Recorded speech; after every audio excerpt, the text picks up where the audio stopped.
Assalamualaikum warahmatullahi wabarakatuh.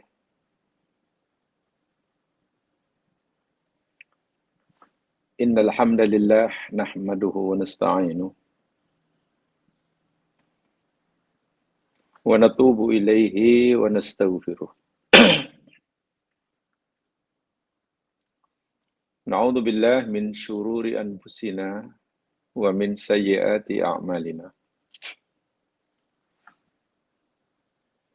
May yahdihillahu fala mudhillalah wa may yudlil fala hadiyalah. Asyhadu an la ilaha illallah wahdahu la syarikalah wa asyhadu anna Muhammadan abduhu wa rasuluh. Allahumma salli ala Muhammad wa ala ali Muhammad.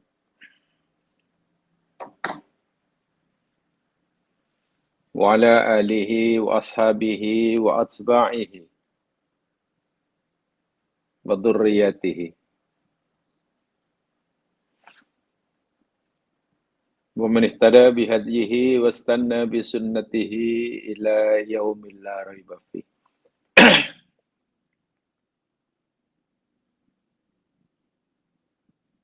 Bismillahilladzi la yadurru ma'asmihi syai'un fil ardi wala fis sama'. Wa huwas samiul alim. Bismillahilladzi la yadurru ma'asmihi syai'un fil ardi wala fis sama'. Wa huwas samiul alim. Bismillahilladzi la yadurru ma'asmihi syai'un fil ardi wala fis sama'. Wa huwas samiul alim. Rabbi shrah li sadri wa yassir li amri wahlul 'uqdatam min lisani yafqahu qawli.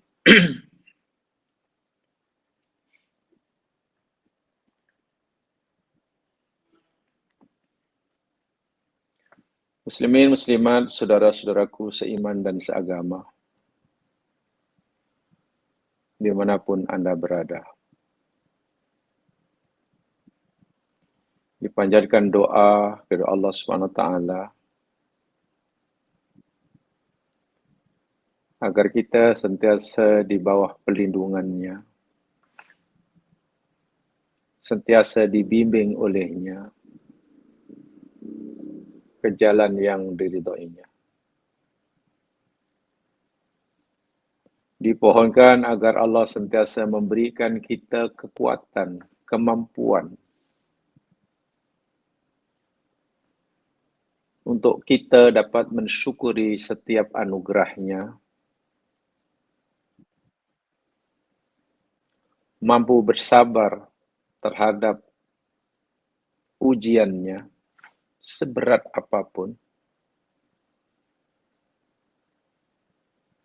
dan juga mampu ridho terhadap qada dan qadarnya, seburuk apapun. Karena kita sadar, kita memahami, menginsafi, menghayati kalimah la haula wa la quwata illa billah dan kalimat inna lillahi wa inna ilaihi raji'un.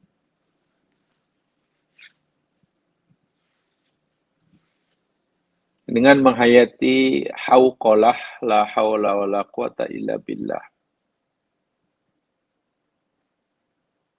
menyadari akan hal itu,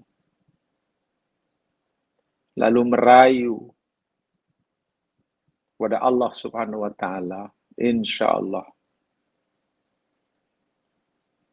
Allah akan beri kita kemampuan menghadapi situasi apapun. Bila Allah beri kita kesenangan dengan menghayati makna la hawla wala quwata illa billah, kita mampu bersyukur. Dan bila kita telah berjaya mensyukurinya, kita sekali-kali tidak akan merasa yang diri kita hebat. Yang dalam bahasa agama disebut ujub. Kerana kemampuan kita mensyukuri setiap nikmat, sabar terhadap musibah, redha menerima qada qadar, semata-mata karena pertolongannya, bantuannya.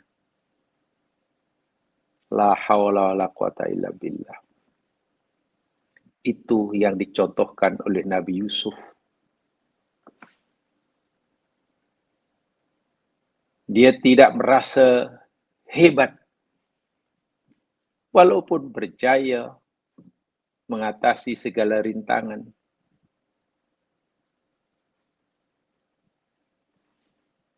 Sebaliknya Nabi Yusuf meyakini seyakin-yakinnya dan insafinya bahwa kejayaannya mengharungi segala ujian yang menimpanya sama ada ditimpakan oleh adik-beradiknya, oleh peniaga yang mata duitan, oleh tuannya. Yusuf kata, ya Allah, wa illa tasrif anni kaidahun. Ya Allah, kalaulah engkau tidak palingkan diriku dari tipu daya mereka. Kalaulah engkau tak beri aku kekuatan untuk sabar menghadapi kezaliman adik-beradikku. Kalaulah engkau tak bagi aku kekuatan untuk bersabar menghadapi keserakahan nafsu dunia daripada peniaga yang menemukan aku, menjumpai aku. Kalaulah engkau ya Allah tidak beri aku kekuatan untuk menolak ajakan jahat daripada tuanku sendiri, hamba-Mu tidak boleh buat apa-apa. Hamba-Mu ini lemah. Hanya karena pertolongan-Mu sahajalah ya Allah, hamba-Mu mampu melepasi semua itu. Itulah orang yang menjiwai la haula wala quwata illa billah. Semakin kita menginsafi kelemahan diri kita di hadapan Allah, justru disitulah pintu terbuka bagi kita untuk Allah berikan kita kekuatan. Itu dahsyatnya. Orang akan diberi kekuatan oleh Allah. Jadi hamba yang kuat justru ketika ia merasa sangat lemah, tidak punya apa-apa daya. Tapi di hadapan Allah mengadunya. Yusuf kehilangan segala-galanya. Kehilangan keselesaan hidup semasa kanak-kanak. Kehilangan kemerdekaan dirinya karena dijual. Kehilangan kebebasannya untuk hidup bebas, merdeka karena dipenjara tanpa kesalahan. Apa yang diharapkan, apa yang sepatutnya dapat hilang. Karena Yusuf tetap pendiriannya teguh. Ya, karena dia menjiwai inna lillahi wa inna ilaihi rajiun. Semua itu kan milik Allah.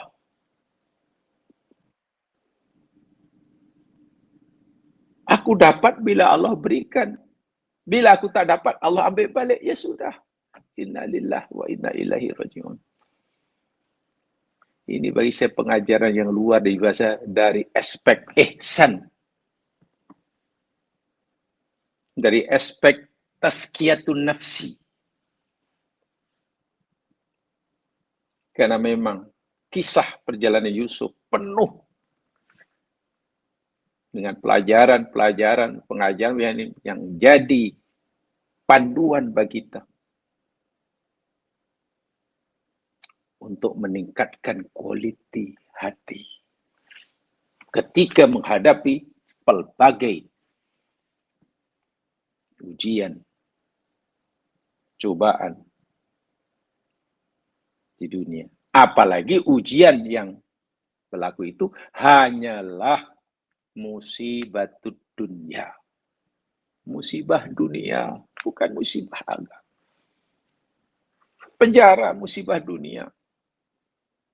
Hilang kemerdekaan, musibah dunia. Dicampakkan dalam perigi buta, musibah dunia. Pernah Yusuf dihadapkan dengan musibah agama.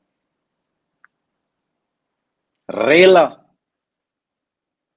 menghadapi musibah dunia semata-mata karena tidak menyelamatkan dirinya terbebas dari musibah agama. Apa dia? Diajak melakukan, dirayu untuk melakukan perbuatan terhina oleh tuannya. Bila Yusuf memenuhi permintaan tuannya, itu mana musibah agama. Yusuf tak nak. Biarlah kalau musibah yang menimpa, kalaulah terpaksa musibah menimpa aku, biarlah musibah dunia saja. Saya tak nak berlaku musibah agama. Itu luar biasa. Nah, poin-poin pengajaran dari aspek inilah dalam kisah Yusuf yang perlu kita gali lebih. Sebab tempoh hari saya katakan, dan ini saya ulangi lagi sekali, kronologi sejarahnya jamaah boleh baca sendiri. Betul, ini kisah, ini sejarah. Tapi tengok, ayat terakhir yang kita pelajari pada tahun lepas, dah 1 tahun lepas ya, 1 tahun kita cuti 1 tahun. Ayat yang ke-36 bukan? Itu ayat terakhir. Coba kalau kita perhatikan. Dalam ayat 36 ini, ada 2 orang masuk penjara bersama Yusuf. Tak disebut 2 orang ini siapa. Ya, siapa namanya, anaknya, anak siapa, apa kesalahannya, tak disebut. Kenapa Allah tidak sebut? Adakah tidak, apakah perkara itu tidak penting? Ya, kalau kita belajar sejarah, amat penting. Tapi ini Allah bukan sekadar nak cerita tentang sejarah, pengajaran. Tidak disebutnya nama pemuda itu, apa kesalahannya, walaupun setengah mufasir coba mencari tahu siapa nama anak muda itu, apa kesalahannya. Tetap apalah, dalam mufasir kata begitu. Sehingga ada yang mengatakan, oh nama dia yang seorang namanya Nabwa, yang seorang namanya Mislas. Apa? Tapi Allah tak sebut. Ya, agar kita tidak menyibukkan diri kita, memerlukan masa yang lebih untuk mencari tahu, mengetahui siapa anak muda, yang sebab bila tak tahu pun tak apa. Karena itu bukan mesej utama yang Allah nak sampaikan dalam kisah ini. Bukan. Ini bermakna Allah Subhanahu wa taala jemaah sekalian, dalam ayat ini bolehlah dikatakan jika Allah Subhanahu wa taala pun bersikap selektif memilih mana yang penting untuk dijadikan, difirmankan dalam ayatnya, dalam penceritaan ini. Apa yang penting? Yang penting itu nak bagi tahu namanya, apa kesannya, atau bukan? Bukan itu yang penting. Tentang nama 2 orang muda itu, apa saja, itu tak begitu penting sangat dalam kisah ini. Tapi kalaulah itu, kenapa kadang setengah kita coba mencari sampai memerlukan masa yang lama, mungkin bersiri dan lain sebagainya. Ya, lihat sajalah. Mungkin ada yang nanti belajar Yusuf, kisah Yusuf jadi kawin atau tidak dengan, wah itu dicari-cari itu. Jadi kawin atau tidak dengan Zalikha itu. Wah, kalau itu punya perkawinan katalah. Tajuk usrah hari ini yakni majlis perkahwinan Yusuf dan Zulaikha. Wah, mungkin banyak pendengarnya. Karena memang setengah kita suka benda seperti itu. Wah, tak ada pun, tahu pun tak bertambah iman, tak tahu pun tidak mengurangi iman. Karena memang bukan itu misi utama kisah ini. Kisah Nabi Sulaiman, jadi kahwin atau tidak dengan Bilqis. Wah, bila dengar cerita perkahwinan, jadi seronok. Ingat, Quran sangat selektif. Apa yang Quran tak sebut, maknanya bukan itu yang diutamakan. Bukan tidak boleh, ya. Bukan itu yang dipentingkan. Tapi misi yang tidak disampaikan itu. Ya, contohnya dalam apa ayat itu disebutkan, dua anak muda, orang muda itu sangat meyakini Yusuf. Kebaikan pribadi Yusuf, kemuliaan akhlak Yusuf tetap terpancar. Dapat dilihat hatta oleh orang yang dalam penjara pun. Itulah kebenaran Yusuf. Di luar penjara pun baik, dalam penjara pun baik.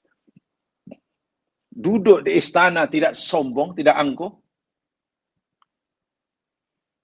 Ketika duduk di penjara pun tidak akan membuat dia putus asa. Kepribadian tetap mulia. Sehingga, kalau boleh gunakan istilah banduan lah, dua banduan yang duduk dengan Yusuf, buat pengakuan ikhlas. Inna naroka minal muhsinin. Sungguh kami, wahai saudara Yusuf, wahai saudara Yusuf, sungguhnya kami melihat engkau, yakin engkau ini minal muhsinin. Tengok. Naro itu kan fi'il yakin, ya. Min af'alil yakin itu naro. Melihat itu memberi makna yakin. Tak ada melihat ragu. Saya melihat awak hari ini. Takkan ragu depan mata. Saya melihat matahari sedang terbit. Tapi tak yakinlah itu matahari ke bukan. Naro itu fi'il yakin. Begitu yakin. Si orang dua pemuda yang satu penjara dengan Yusuf ini, Bah Yusuf adalah orang yang ihsan. Di sini jamaah sekalian, kullu nafsin ta'rifus su. Tiap-tiap diri manusia ini, jiwa manusia ini, tak kiralah siapa laki perempuan, orang baik atau orang tak baik itu, pasti mengenal apa itu keburukan. Wa kullu nafsin ta'riful ihsan. Dan tiap-tiap jiwa kita, tak kira siapapun, juga dapat mengenali mana kebaikan. Tiap diri kita kenal mana baik, mana buruk. Tak ada orang tak kenal itu. Itu fitrahnya. Walakinan nas yanduruna ila ihsan, ila su' bidzatiyati anfusihim. Tapi manusia pasti akan menunggu, akan memandang kepada kebaikan ke, keburukan ke, kepada zat orang itu. Kita tidak mungkin terus mengatakan, dia orang baik. Wah, kita tak pernah melihat apa kebaikan yang keluar daripada dirinya. Kita tak boleh kata, dia itu jahat. Dari mana kita jahat? Kita tak nampak pun kejahatan yang pernah dilakukan olehnya. Baru selepas kebaikan muncul dari diri orang itu, baru kita, oh, dia orang baik. Oh, dia orang. Walakinnahum law nadharu ila majmu'i harakatil mutahrikin fil kaun wa nadharu ila ayyi amrin yata'allaqu bil ghair kama yata'allaqu bihim la'arafu innal ihsan qadra mustarikin banal jami'. Tapi kalau kebaikan hati itu dapat dimunculkan, diterjemahkan melalui perbuatan yang nyata,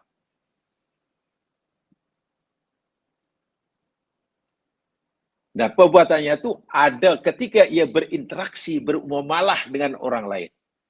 Orang lain yang tidak kenal kebaikan, bahkan dia dikenal melakukan kejahatan pun akan mau kebaikan.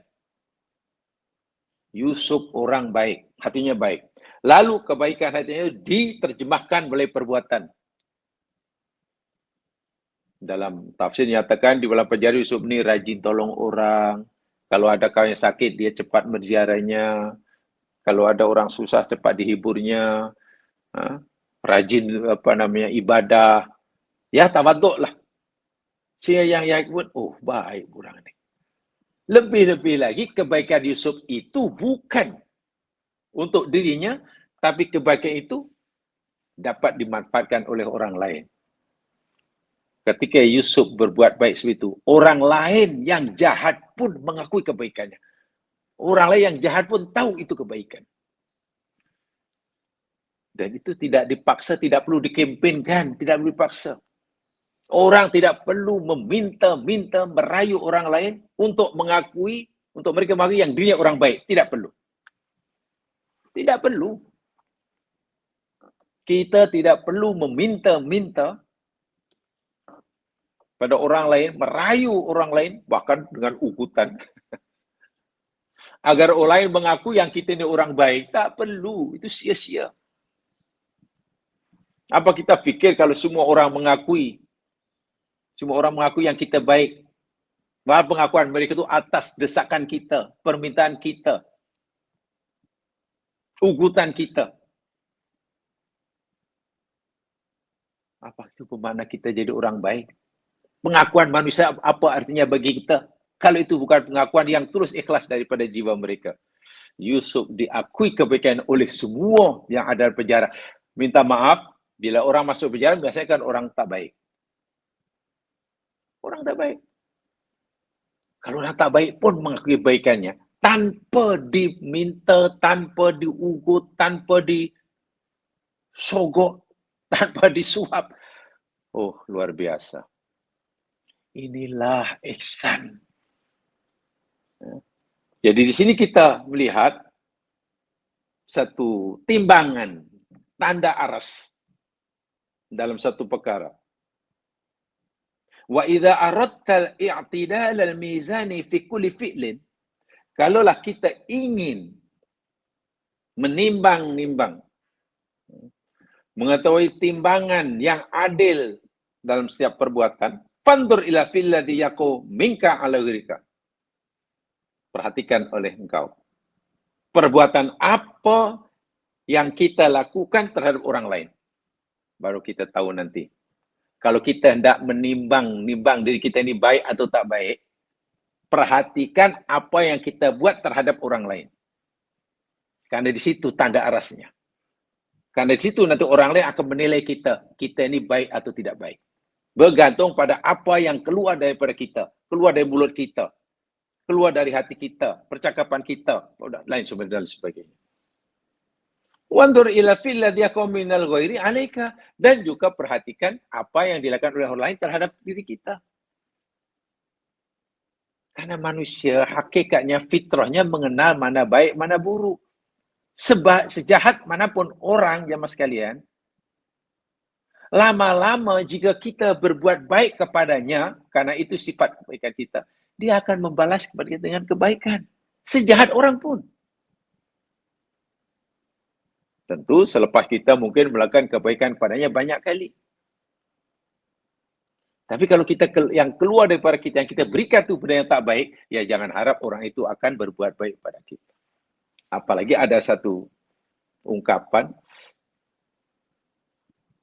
ini bahasa ihsan ya mas ya. Seseorang hanya mampu memberikan apa yang dia miliki. Ini bahasa tazkiyatun nafsi. Seseorang hanya boleh mampu memberikan apa yang dia miliki. Kalau orang itu katalah boleh memberikan pertolongan, ya mana dia adalah kemampuan untuk menolong. Kalau orang itu boleh beri bantuan, mana dia ada memiliki bantuan tersebut. Kalau orang itu boleh beri uang, mana dia ada uang. Kalau orang itu boleh berbuat baik pada orang, maknanya dia ada kemampuan buat baik. Kita hanya boleh memberikan apa yang kita miliki. Jadi kalau kita tak mampu memberi apa-apa, mana kita tidak punya apa-apa. Itu hakikatnya. Kenapa orang itu akhir semua tak pernah memberikan bantuan? Ya dia tak punya apa-apa. Orang hanya boleh memberikan apa yang dimiliki. Itu tanda aras bagi qalbun salim. Sebab kalau dalam masa sehari-hari, wah dia kaya raya, dia macam-macam ada, banyak yang ia miliki. Itu dari mata kasar. Tapi coba kalau tanya agama, tanya tazkiyatun nafsi. Sebanyak manapun yang dia miliki dari mata zahir, kalau dia tidak pernah memberi apa-apa pada orang, haknya dia tidak punya apa-apa. Orang yang hanya orang yang mampu memberi, hanya orang yang memiliki sajalah yang mampu memberi. Subhanallah. Ini mizan namanya ya. I'tidalul mizan tu di situ. Subhanallah. Baik. Sekarang ayat 37. A'udzu billahi minasy syaithanir rajim.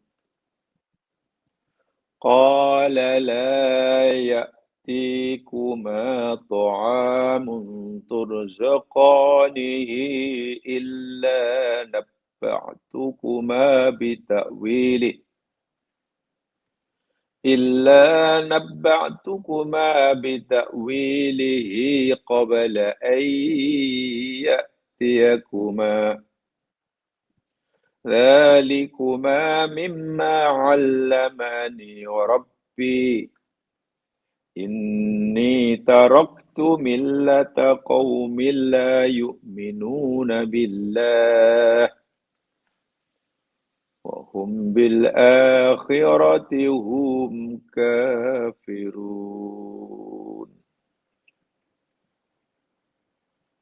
Qala berkatalah Yusuf,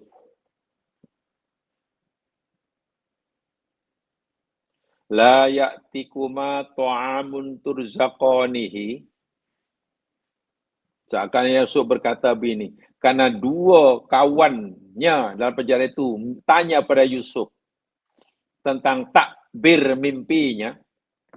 Yusuf tidak terus memberitahu takbir mimpinya, tapi Yusuf kata, la ya'tikuma ta'amun turzaqani illa naba'tukuma bita'wilih qabla ayatiyakuma. Apa ya Yusuf itu? Begini, wahai saudara karibku, saudara kamu berdua,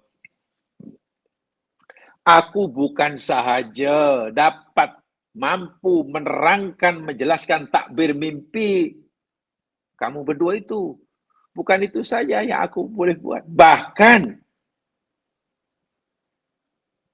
tidak datang kepada kamu sesuatu makanan yang akan diberikan pada kamu. Kan tiap hari Panduan dapat makanan percuma kan. Bukan percuma. Kan tidak perlu masak, diberi percuma. Tak perlu cari makanan, dapat makanan free.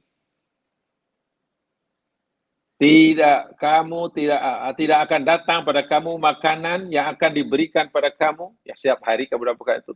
Melainkan aku juga dapat memberitahu kepada kamu akan nama makanan itu, jenis makanan itu, sebelum makanan itu datang pada kamu. Tengok. Saya ulangi, ketika Yusuf diminta oleh dua sahabatnya dalam penjara tentang takbir mimpinya. Karena siapa yang yakin Yusuf punya kemampuan itu, dia orang baik. Lalu Yusuf meresponnya. Nabi Yusuf kata, baik saudaraku, aku bukan sekadar mampu nak mentakbirkan mimpi kamu berdua. Bahkan aku mampu memberitahu kamu apakah makanan-makanan yang akan diberikan pada kamu. Sebelum diberikan pada kamu. Hari-hari kamu dapat makanan? Iya. Nanti ini dapat matiak? Dapat. Karena biasa dapatlah. Nah, makanan hari ini, saat ini nanti yang akan diberikan pada kamu, sebelum didatangkan, aku dah tahu makan itu. Ini jenisnya, bentuknya gini. Ini. Luar biasa itu. Kalau Yusuf memberitahu makanan apa yang pernah diterima oleh dua sahabatnya semalam, itu biasa, karena dah berlaku. Ini belum berlaku. Aku tahu.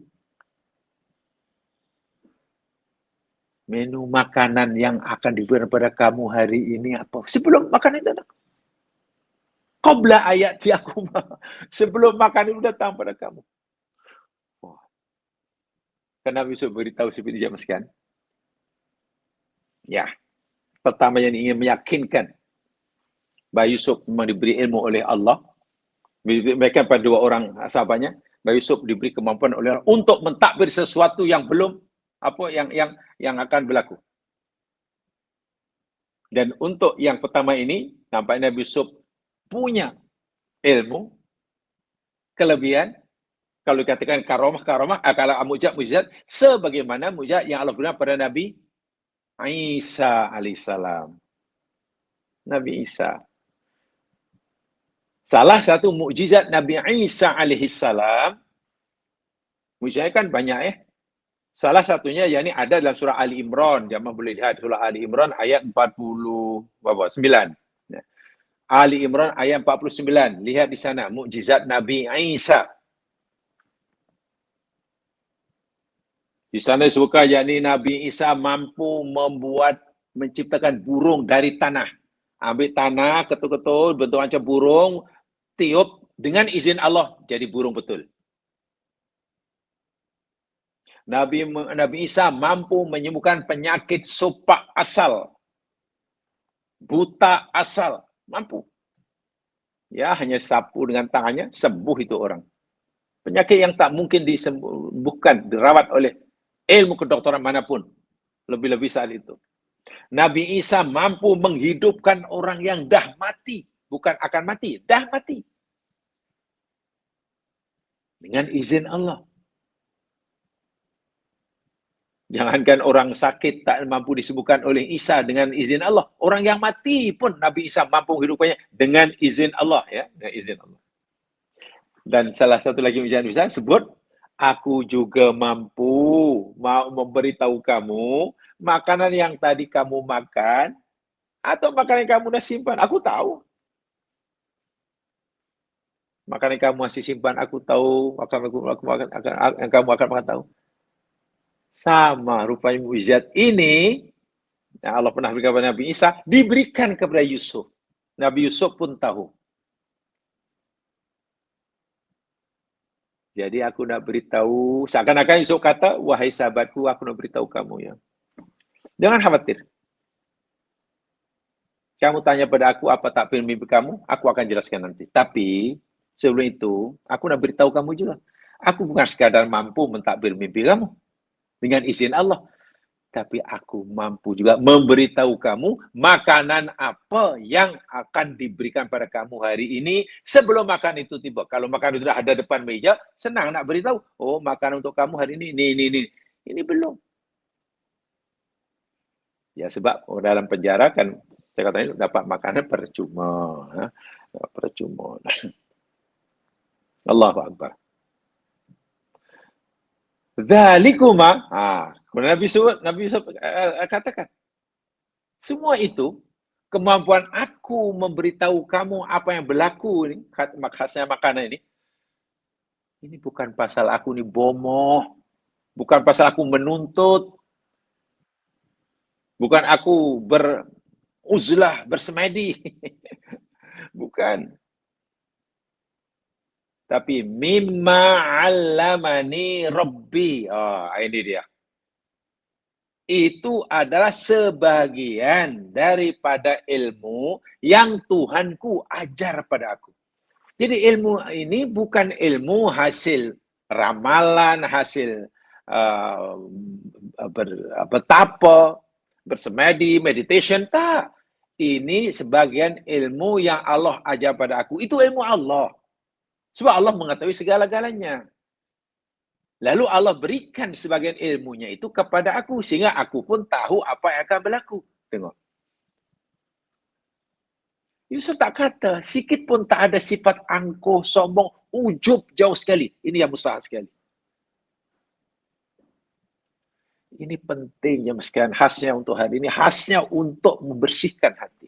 Kalau orang punya ilmu atau diberi ilmu oleh Allah, mampu memberitahu apa yang akan berlaku sebelum berlaku, itu pun tidak menunjukkan rasa ujub.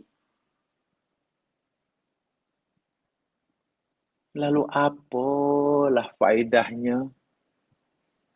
Apalah logiknya? Orang hanya baru tahu benda yang dah berlaku. Orang lain tak tahu, dia tahu. Itu pun jadi sombong. Kalaulah orang boleh ujub dengan ilmunya, Nabi Yusuf layaklah. Karena ilmunya mengetahui apa yang akan berlaku. Kalau orang itu boleh ujub, halal ujub dengan kemahirannya, Khadir, guru Nabi Musa, lebih layak, lebih patut untuk ujub. Karena ilmu yang dimiliki lebih dahsyat dari ilmu yang Nabi Musa miliki. Tapi lagi-lagi ilmu manapun, ilmu masa depan ke, ilmu sekarang ke, ilmu semalam ke, ilmu pembinaan ke, ilmu gunung, ilmu pokok, ilmu banjir, ilmu cuaca, ilmu ekonomi, ilmu kira-kira. Ilmu kira-kira. Bukan hanya mengira duit, mengira bintang di langit sekalipun. Itu hanya mimma alamani Rabbi. Itu ilmu Allah yang Allah berikan sikit pada kita. Takkan dengan begitu orang tiba jadi angkuh dengan ilmunya. Justru sebenarnya semakin bertambah ilmu yang Allah berikan, semakin tunduk. Ini pengajaran yang sangat penting bagi saya. Sangat-sangat mustahabnya. Sebab itu saya katakan, kalaulah dengan ilmu yang banyak, yang hebat, yang ia miliki, orang itu boleh angkuh, boleh ujub, Nabi Yusuf lah patut ujub. Nabi Khidir lah patut ujub. Tapi mereka kata, tak, ini adalah ilmu Allah. Aku ni la haula wa la quwata illa billah. Nabi Muhammad, luar biasa ilmu yang Allah berikan pada Muhammad. Itu pun Allah ingatkan dalam ayat yang lain. Sanukri'uka fala tansa. Muhammad, jangan khawatir. Aku akan bacakan pada engkau. Itu makna pertama, sanukri'uka. Atau aku akan berikan kamu kemampuan untuk membaca. Baca itu makna memahami. Fala tansa. Dan kau tidak akan lupa. Nabi ini hafal Quran. Dan tak lupa. Tapi jangan merasa hebat. Jika engkau tak lupa, wahai Muhammad, terhadap ilmu-ilmu yang berikan, jangan kamu merasa hebat. Sebab, illa masya Allah. Sama ayat itu kan, illa masya Allah. Kecuali Allah kehendaki. Kalau aku yang memberi kamu ilmu ini, menghendaki, nak tarik balik, ya kamu jadi kosong lagi ilmu kamu. Tengok, Nabi Muhammad itu pun diberi amaran seperti itu, ya Mas Kilan. Wahai ilmu apa yang Nabi Muhammad tidak tahu? Allahu Akbar. Siapa manusia yang paling banyak diberi ilmu oleh Allah selain Nabi Muhammad? Itu pun diingatkan oleh Allah Subhanahu wa taala. Sanukri'uka fala tansa. Illa masya Allah. Muhammad, jangan khawatir. Aku akan bacakan pada kamu atau aku akan berikan kamu untuk membaca sendiri dan kamu tak akan lupa. La tansa. Tapi ingat, itu bukan karena kamu hebat atau itu tidak bermakna kamu boleh sombong, angkuh dan ujub. Sebab illa masya Allah. Ilmu itu aku yang miliki. Selagi aku masih izinkan kamu aku kepada kamu hebat. Tapi kalau aku dah kendaki tarik, ya kosong balik. Sebab itu Nabi Muhammad orangnya sangat tawaduk. Ya, tidak semua pertanyaan Nabi Muhammad boleh jawab. Saya ulangi. Tidak semua pertanyaan yang diajukan pada Muhammad yang paling hebat. Itu pun Nabi mampu menjawab. Tidak semua. Kalau Nabi kata tak mampu, jawab tak mampu. Contoh, Muhammad, hadis Jibril. Mata sa'ah. Muhammad, bila itu berlaku kiamat? Apa jawab Nabi? Mal mas'ul bi'a'lama minas sa'il. Hai si penanya,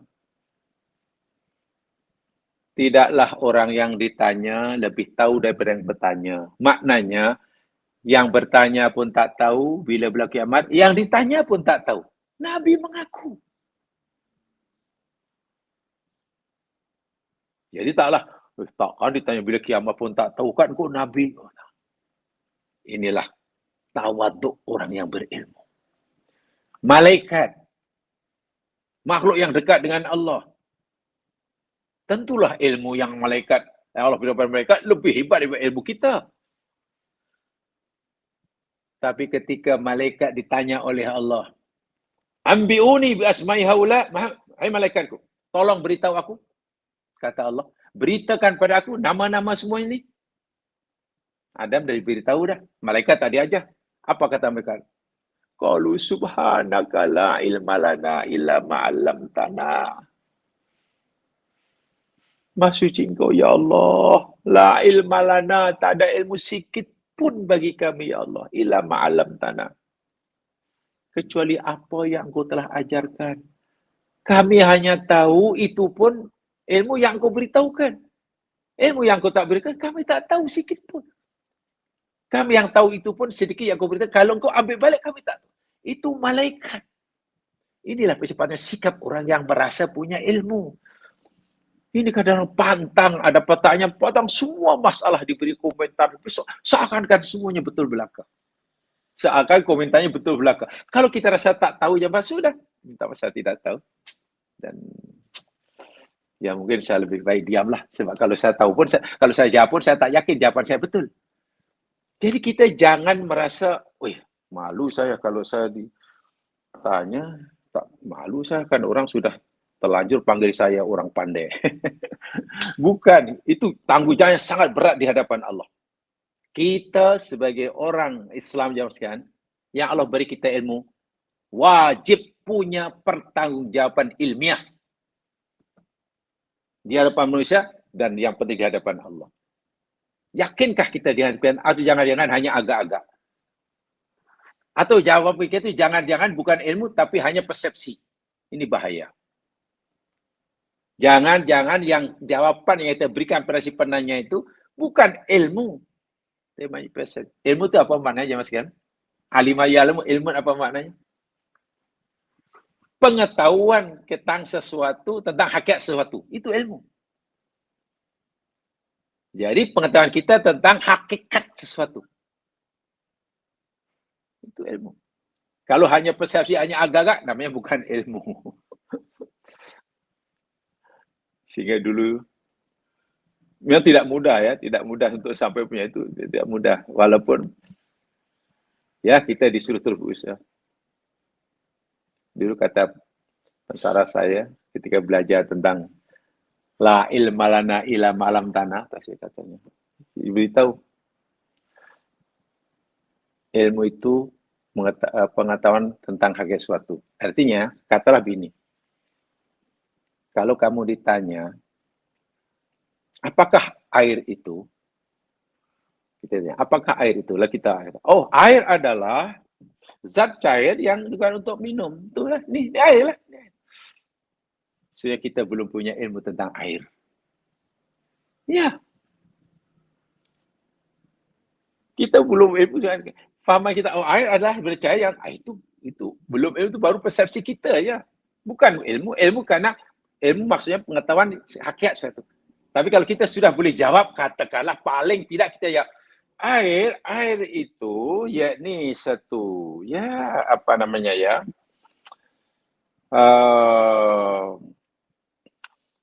atom apa namanya molekul yang terdiri daripada dua atom hidrogen dua dan oksigen satu. Tidak juga satu.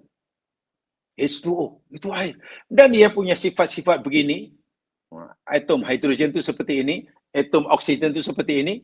Bila digabungkan dua satu jadi begini, sifatnya seperti ini 20.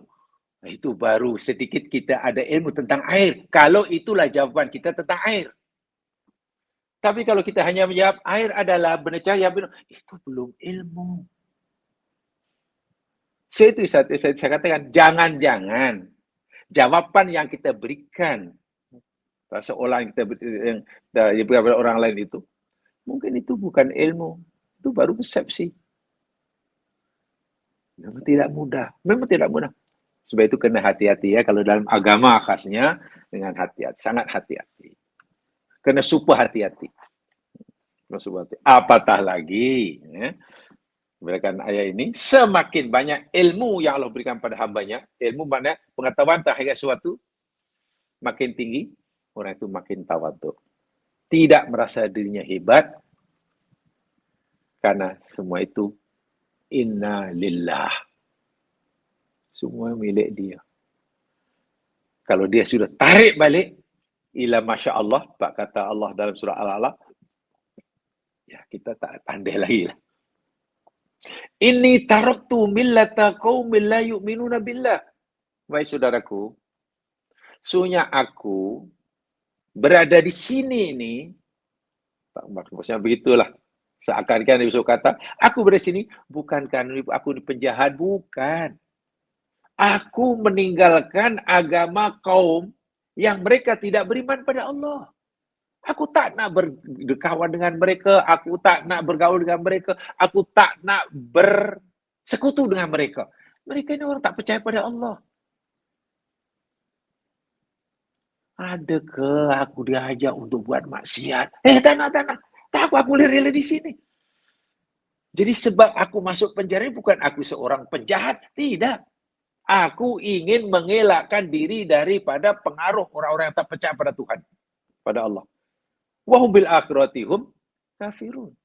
Wah, Yusuf semakin pertama meyakinkan orang sahabatnya yang dia benar-benar punya ilmu yang Allah berikan padanya.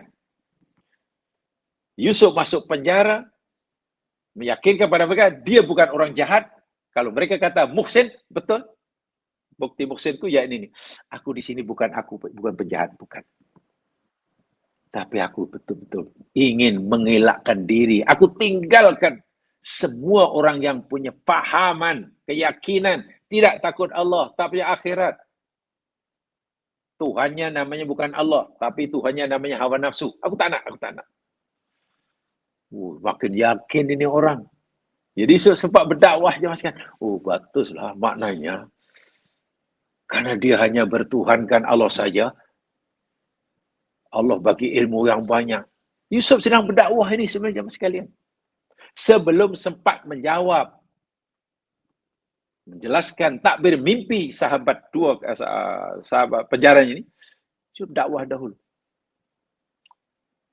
Jadi tidak mensia-siakan kesempatan, peluang untuk menyampaikan kebenaran.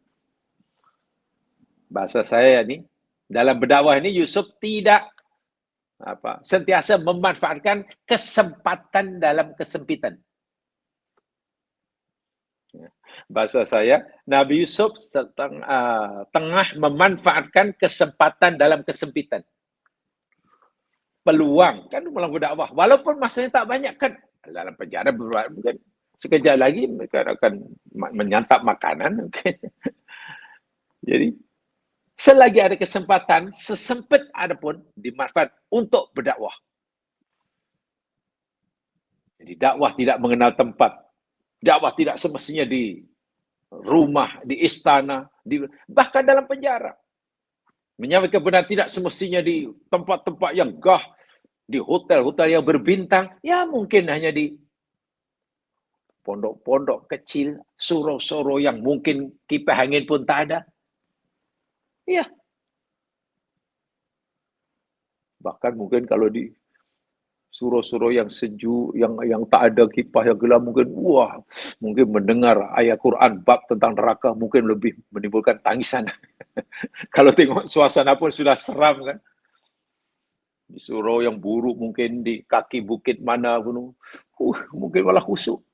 Berbanding mungkin di Balai Rungsri. Balai Rungsri memang seronok. Balai Rungsri, berdakwah di Balai Rungsri, hotel seronok.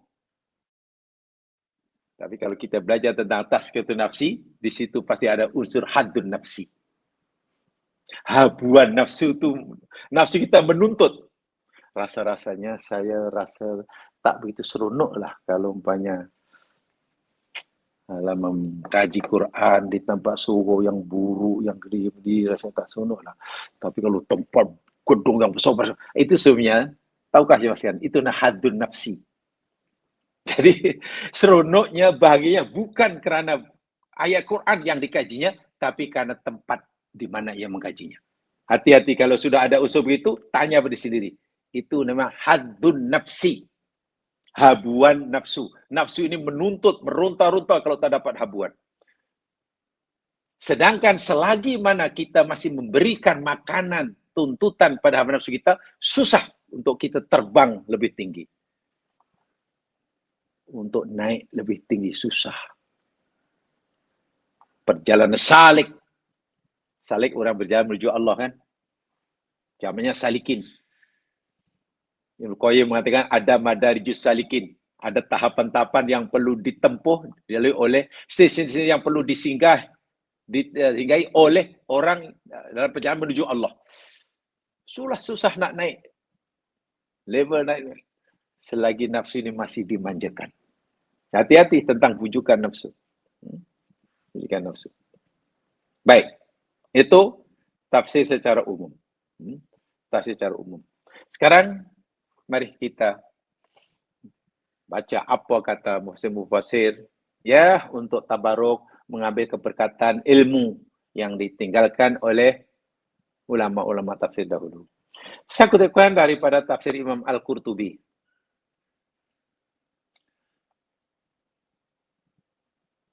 Imam Al-Qurtubi mengatakan begini ketika menguraikan hadis ayat ini. Mengutip kata Ibnu Abbas dan Mujahid bahwa mimpi yang dialami oleh dua sahabat Yusuf di penjara itu mimpi yang benar. Yang ditanyakan pada Yusuf itulah. Sebab itu Nabi Yusuf bersedia mentakbirkannya. Dan takbirnya pun benar belaka. Itu satu. Mungkin pertanyaan yang tidak mudah dijawab, macam mana mimpi seorang baduan boleh dikatakan termasuk mimpi yang benar? Ya, mimpi kan ada 3, kata Nabi SAW, ada 3 ya. Satu di antaranya, asdaquhum ru'yan asdaquhum hadisan. Orang yang paling benar mimpinya, di antara kamu, orang yang paling jujur ucapannya. Tapi ini baduan, macam mana boleh nama yang benar? Nah, itu mungkin ada urian sendiri. Tapi Ibnu Abbas dan Mujahid dikutip oleh Imam Al-Qurtubi dalam tafsirnya, mimpi yang dialami oleh kedua anak muda itu betul. So, itu ada takbirnya. Yusuf mentakbirkannya. Sementara pendapat yang lain, Ibnu Mas'ud contohnya. Imam As-Sudi. Coba aja Mas Yan. Yang satu namanya Ibnu Abbas. Abdullah bin Abbas. Yang satu namanya Ibnu Mas'ud. Abdullah bin Mas'ud. Kan sama sahabat itu. Sama sahabat Nabi, sampai orang hebat. Itu pun cara memahami ayat ini berbeza. Bayangkan. Ibnu Abbas melihat mimpi dua baduan tadi. Yang tadi itu mimpi benar. Ya, benar-benarnya. Sebab itu Nabi Yusuf takbirkan benar. Tapi apa kata Ibnu Mas'ud? Abdullah bin Mas'ud. Dan Imam As-Sudi. La, tak. Inganat ru'ya kadhib salah anha tajribah. Tak. Mimpi kedua orang itu sebetulnya mimpi bohong. Saja tanya pada Yusuf itu nak menguji, nak tes saja. Yusuf ini orang yang nampak baik. Ini baik betul atau belagak baik? Pura-pura baik. Coba kita tanya lah. Kalau betul-betul dia orang jujur, orang baik. Sebab nampak macam orang baik. Dia menunjukkan dirinya macam orang baik depan kita. Jangan-jangan hanya pura-pura. Tak apa, kita uji dulu. Kalau betul orang baik, pasti mampu dia tak bermimpi. Lalu dia mereka-reka mimpi. Kata Ibnu Mas'ud. Coba macam mana dua sahabat itu pun berbeza pendapat dalam penafsiran. Dan itu tidak, ya itu biasa berlaku pada zaman dahulu. Kan beza penafsiran. Beza pemahaman tentang apa maksud Al-Quran. Apalagi seperti ini. Sehingga kedua sahabat yang hebat itu pun tidak sekata. Habis yang sebenarnya mimpi itu mimpi betul atau bohong, ya Allah saya maha tahulah. Yang menariknya daripada perbezaan pendapat antara Ibnu Mas'ud dan Ibnu Abbas ni, bagi kita lah, walaupun perbezaannya sangat ketara, Ibnu Abbas kata mimpinya betul, Ibnu Abbas kata mimpinya hanya bohong, hanya nak tes Yusuf saja.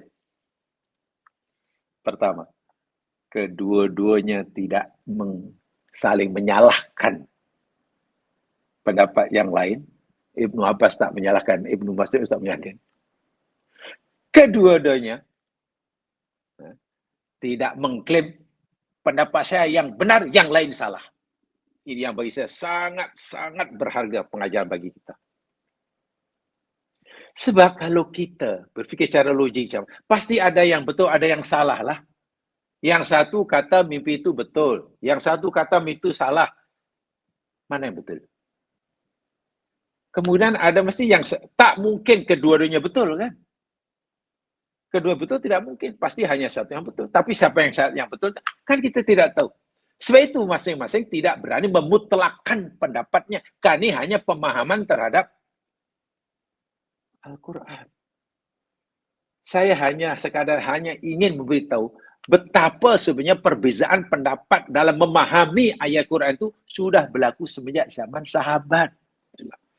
Tapi mereka ini bukan sekadar orang yang pandai, tapi juga orang yang bijak. Pandai karena mereka mampu memahami Al-Quran, ikut kemampuan mereka. Bijak karena mereka walaupun berpendapat, mereka tetap bersatu padu. Itu yang betul-betul bagi saya sangat menarik. Perbedaan pendapatnya boleh katakan merah dan putih lah. Utara, selatan lah. Panas dan sejuk ibaratnya. Betul dan salah dan bohong kan. Tapi mereka Allahu Akbar bersama Muslim. Tidak saling menjatuhkan. Itu luar biasa itu kalau kita belajar.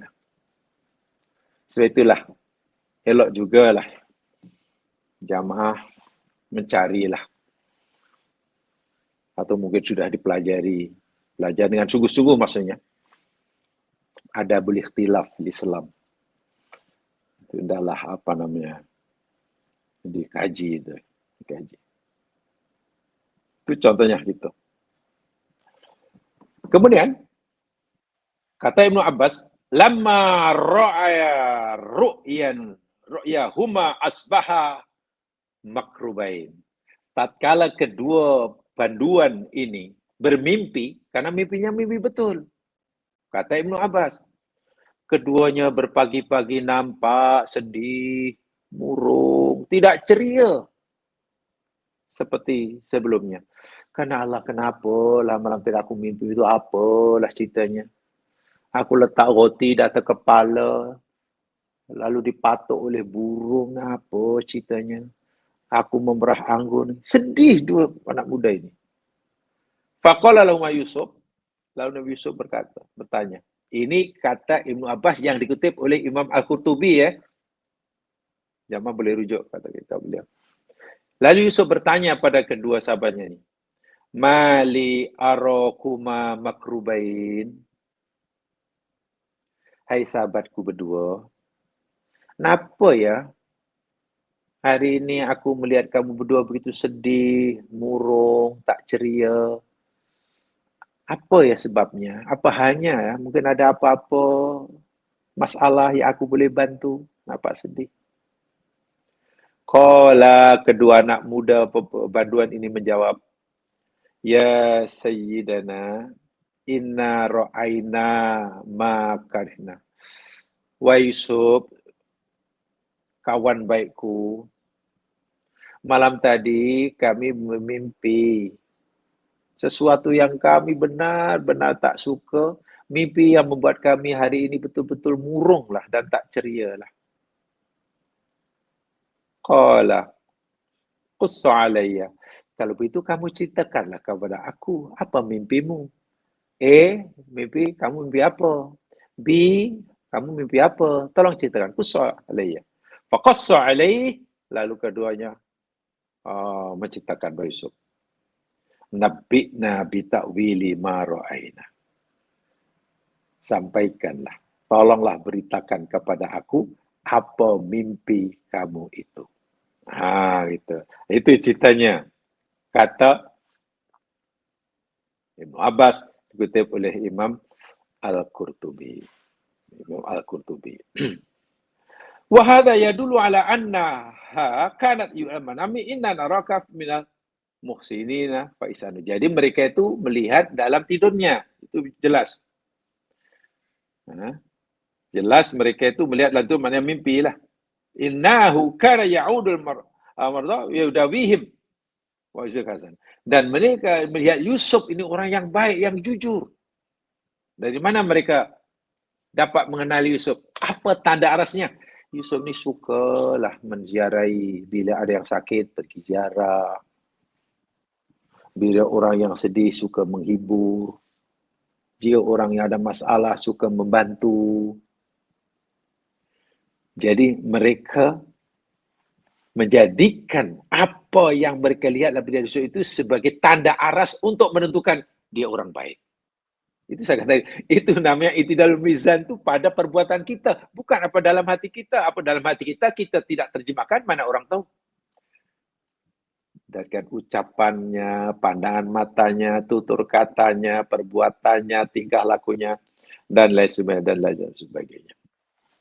Bila ada orang sakit, Yusuf akan terus merawatnya. Bila orang masalah ada kesempitan, Yusuf coba membantunya. Orang ada keperluan, Yusuf akan menolongnya. Ada orang minta, Yusuf memberinya. Begitu. Kata Imam Ad-Dhahak, dijabarkan lebih luas lagi.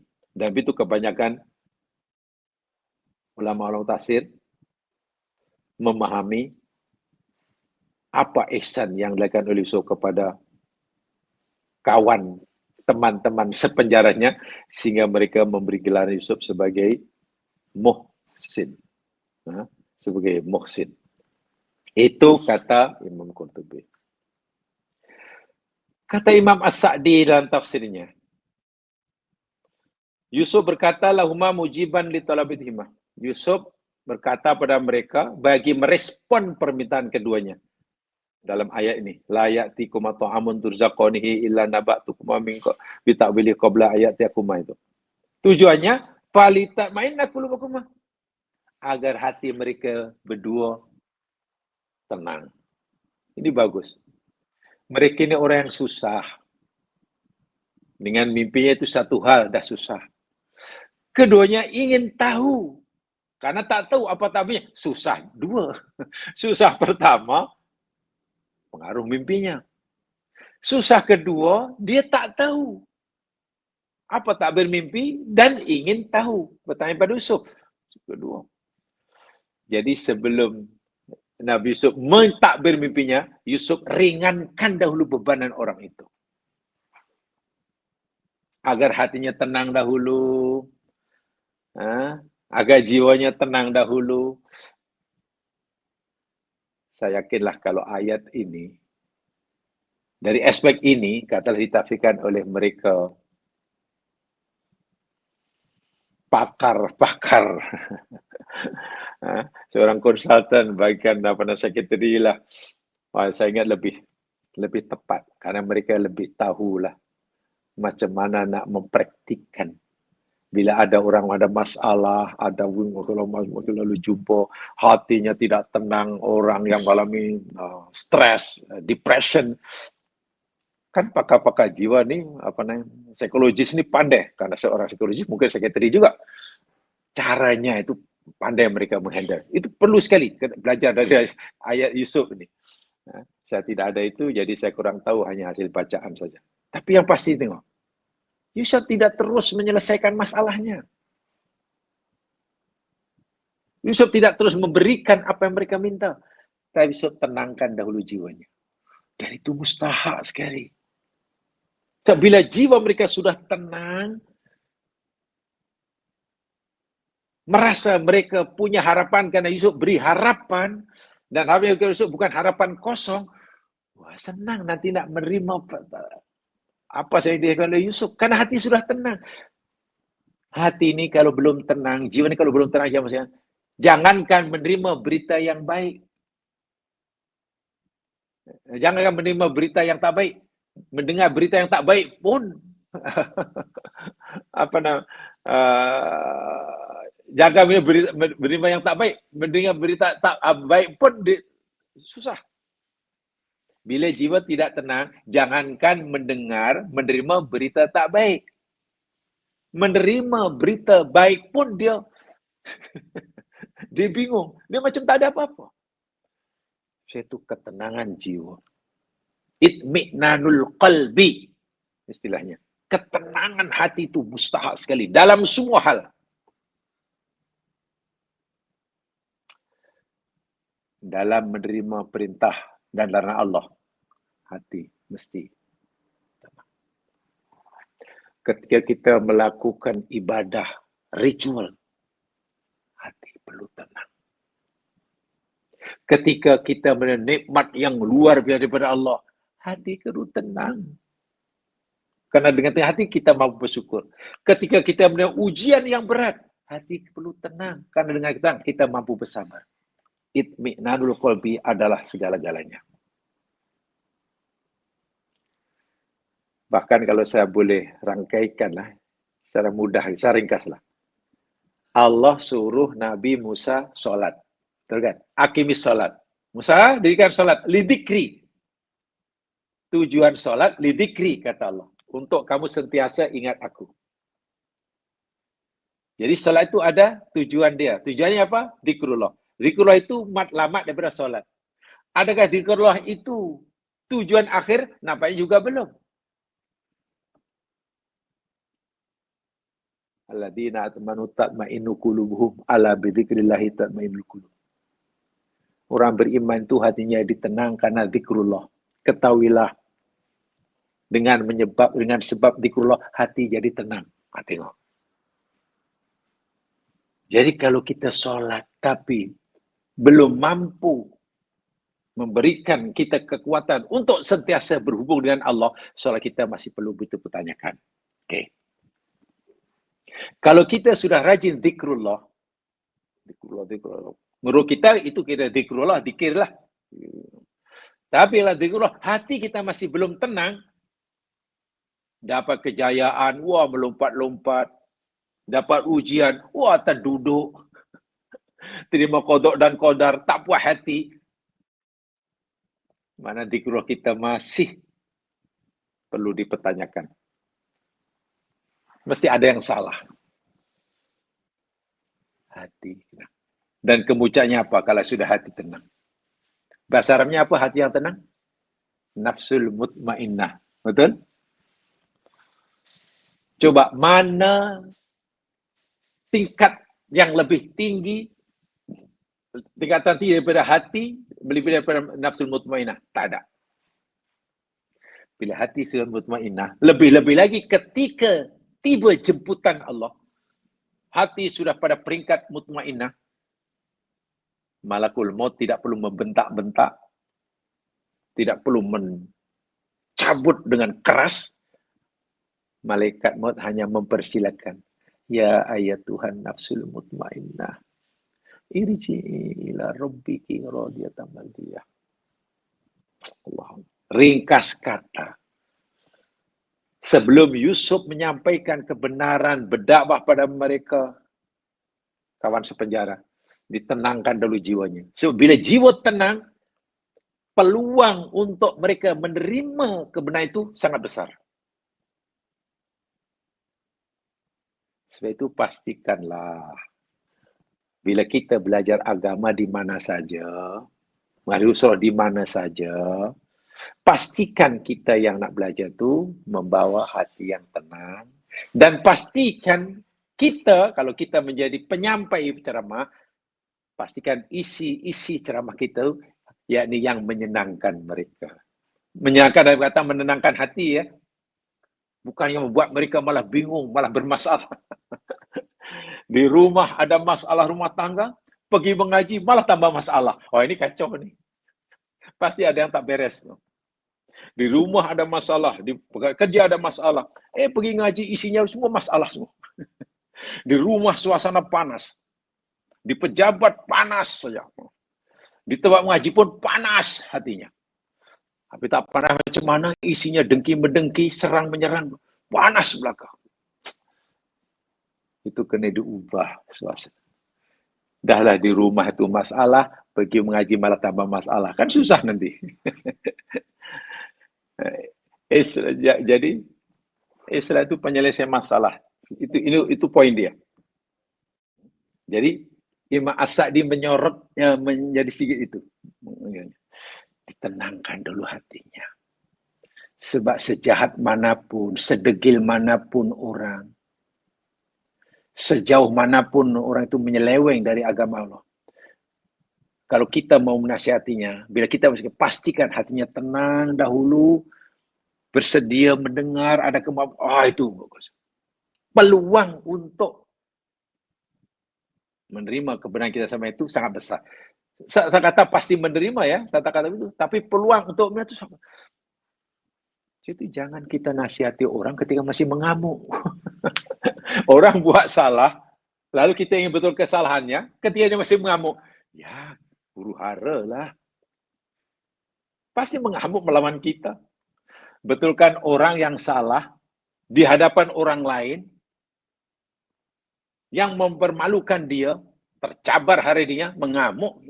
Bukan segala nasihat kita yang baik, dia tolak, kita malah dilawannya. Jadi kalau kita dilawan, kita tidak boleh menyalahkan dia sepenuhnya. Kita juga yang salah. Kita berkata, tapi saya dah sampaikan yang betul. Dia tolak, main degil hatinya. Itu kita salah. Itu kena tenangkan dahulu. Ya, tengoklah banyak hadis-hadis Nabi. Saya yakin jamaah sudah belajar fiqhul hadis. Di mana anak muda jumpa Nabi.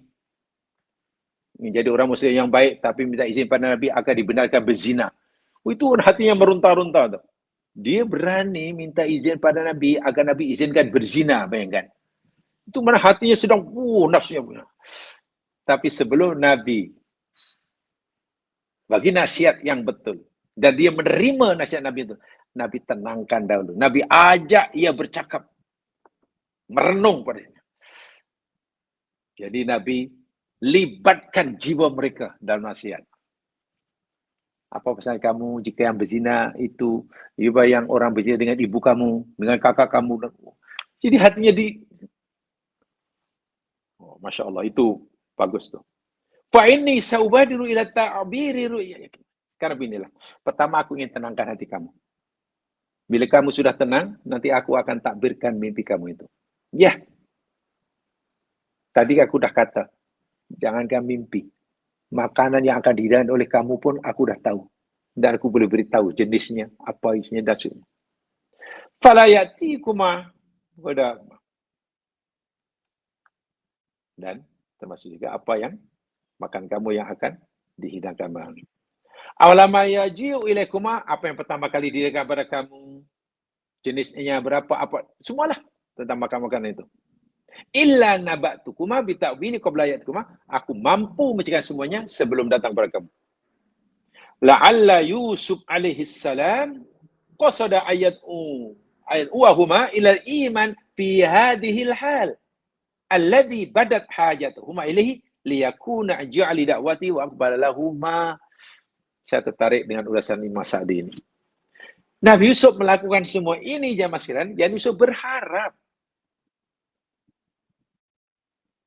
menyeru mereka kepada keimanan ini dalam keadaan seperti itu. Ketika mereka amat berhajat pada Yusuf. Orang yang berhajat, mana sangat memerlukan kepada Yusuf. Orang yang sangat berguna kepada Yusuf. Percaya 100%. Kenapalah kepercayaan orang itu pada Yusuf 100%? Yusuf tidak manfaatkan. Bahasa mudahnya begini, minta maaf bahasa mudah ya. Orang yang percaya pada Yusuf 100%. Yakin apanya Yusuf. Kalau Yusuf bohongi pun dia percaya. Kalau Yusuf kelentong pun percaya. Karena kan dia sudah percaya 100%. Kalau itu Yusuf tidak manfaatkan untuk berdakwah, rugi sekali. Rugi sekali Yusuf. Dan untuk memungkinkan mereka menerima dengan mudah ajaran kepada Yusuf, hatinya kena ditenangkan dahulu. Sebab jamaah sekalian, begini ya, zaman moden ni, katalah ini orang sangat-sangat disanjung oleh ramai orang. Sangat disanjung oleh ramai orang. Banyak pengikutnya, banyak pemujanya. Apa yang kata, semua pengikutnya percaya. Apa yang suruh, semua pengikutnya mengerjakannya. Apa yang larang, semua pengikutnya meninggalkannya. Katakanlah itu. Pada masa yang sama, A pula sedang bermasalah dengan B. Dengan B. Memang tak ngam lah dulu A dan B ni. B pula juga ramai pengikut. Pengikutnya juga tak kalah fanatik kepadanya daripada pengikut A. Apa yang B kata, semua ikut. Apa yang kata? Coba, kalau dalam keadaan seperti ini, sering kali yang berlaku. Saya tak kata semua ya, sering kali berlaku. Pasti akan memanfaatkan nih fanatisme pengikutnya ini. Dia sedang gaduh dengan B. Beginilah. Nampaknya kita ini memang kena bertindaklah. Elok kita bantailah B ini. Dan saya sudah keluarkan arahan. Kita tak boleh tunggu masa lagi. B dah ini mesti kita habisi sekarang. Ya tentulah pengikut A ini pasti akan, weh, ini semangat. B pun pada yang sama kata begitu juga. Nampaknya A ini sudah melampaui batas maknanya. Baik pengikut semua, kita masih pertahankan diri kita. Rasanya hidup kita tak akan tenang selagi kita belum dapat menghabisi A. Dan pengikut B pun, coba. Kalaulah A dan B mengambil kesempatan C, memanfaatkan ketaatsetiaan pengikutnya seperti itu. Apa yang berlaku? Huru-hara. Seperti saya katakan, bila orang sudah fanatik zaman sekarang, apa yang dikata oleh orang yang diikutinya, betul ke salah pasti akan diikuti. Dan ini bahaya kalau tidak hati-hati. Tapi Yusuf alaihissalam berikan contoh yang luar biasa. Yusuf ini bertanggungjawab kepada Allah. Boleh saja dia menipu orang ini. Apalagi dia kan dalam statusnya teraniaya. Dianiaya oleh penguasa Mesir waktu itu. Ramai orang menganiayanya pada itu. Cobalah keluarkan sajalah arahan yang menguntungkan dirinya. Kamu tahu tak? Saya ini orang teraniaya. Nih orang penganiaya. Karena kamu percaya pada aku, semua apa yang kabar, tolong. Tapi Yusuf tidak begitu. Yusuf justru memanfaatkan kepercayaan orang lain kepadanya untuk berdakwah, untuk mengajak orang itu kepada kebenaran. Ini hati-hati. Tidak mudah, Mas Kian. Tidak mudah. Saya biasanya balik sampai peringkat, merasa banyak pengikut, cakap apa saya pasti percaya, apalagi punya, katalah, saingan dia. Ini bahaya. Dan sangat malang, sangat teruk jika yang Muslim, ketua Muslim tadi, berseberangan hingga peringkat nak saling menghancurkan dengan B yang juga sama-sama Muslim. Ini yang sangat-sangat sedih sekali. Sangat sedih. Tidak boleh berlaku. Hadun nafsinya sangat kuat. Sangat kuat. Ini As-Sa'di mengatakan Yusuf berharap sangat kepercayaan yang diberikan oleh dua sahabatnya ini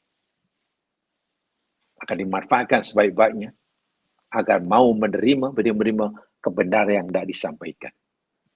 Walhal, minta maaf, jika Nabi Yusuf bercakap bohong pun mereka percaya. Apalagi Yusuf boleh memanfaatkan kesetiaan mereka untuk kepentingan dirinya. Tapi ingat, Nabi Yusuf bukan itu jenis orang. Ahsanul qasasnya bukan di situ. Dan ini ujian yang paling besar sekali ya. Paling besar sekali. Qala dhalikuma ta'bir alladhi ma'syu'abiru lakuma. Ya, Taisa. Ya. Aku akan apa yang aku sampaikan pada kamu itu, bahwa aku tahu makanan yang kamu akan terima hari ini. Itu adalah sebagian ilmu yang Tuhan ku ajar pada aku. Ilmu Allah. Allamanihi wahsana ila rabbi. Ilmu Allah yang Allah ajarkan pada aku. Dan Allah telah berihsan kepada aku. Dan ingat, lagi sekali sama dengan Imam Al-Qutubi tadi. Aku di penjara ini bukan aku jahat, bukan. Tapi aku tak nak memenuhi keinginan keji orang yang tak percaya Allah, yang tak takut akhirat di luar sana itulah. Jadi aku lebih memilih di sini karena aku ikut ajaran tok nenek moyangku namanya Ibrahim.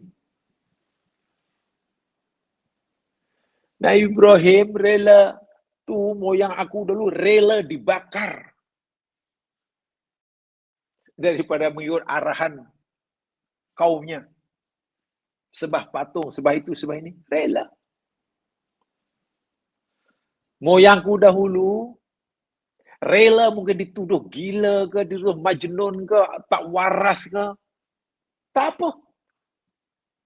Semata-mata karena patuh pada perintah Allah yang menyuruhnya menyembelih putranya Ismail. Melaksanakan perintah Allah sembelih anak sendiri, seorang Nabi, itu risikonya besar sekali. Mempertaruhkan jemaah sekalian credibility dirinya sebagai imam. Mungkin kaumnya akan, apa ni? Menyesal aku ikut Ibrahim. Saya ingat orang yang betul, rupanya anak sendiri pun nak disembelih. Tapi Ibrahim tak kisah. Itu kata manusia, biarkan. Yang penting aku kita. Kalau selama ni kaumnya menghormati, menghargainya, karena Ibrahim dianggap seorang yang sangat-sangat mulia dan patut dijadikan teladan pemimpin. Kalaulah Ibrahim terpaksa kehilangan penghormatan kaumnya, selepas itu, kerana Ibrahim patuh apa yang Allah perintahkan sebelih anaknya, Ibrahim akan lakukan itu. Tidak peduli lagi. Ini tegas nih ucapan Yusuf nih. Aku di sini nih kan aku tinggalkan agama, keyakinan, prinsip kehidup orang-orang yang tidak percaya Allah dan tidak percaya akhirat. Aku lebih memilih tetap meyakini Allah, tetap meyakini hari akhirat, percaya dia kepada Allah, walaupun aku terpaksa kehilangan segala-galanya di sini. Inilah Yusuf alaihissalam. Yusuf alaihissalam. Ya mas sekalian, saya sudah situ saja. Saya sampaikan dua tafsir yang diberikan oleh Qurtubi dan Sa'di. Tak sempat sampaikan tafsir yang lain, tafsir Al-Wasit, tafsir Maftil Ghaib umpamanya, atau tafsir yang lain. InsyaAllah, pada kesempatan nanti tidak akan semula-semula. Mudah-mudahan Allah SWT memberkati kita, mungkin kita jangan ridhanya. Subhanakallahumma bihamdika asyhadu an la ilaha illa anta astaghfiruka wa atubu ilaik. أعوذ بالله من الشيطان الرجيم والعصر إن الإنسان في خسر الذين آمنوا وعملوا الصالحات تواصوا بالحق وتواصوا بالصبر. السلام عليكم ورحمة الله وبركاته.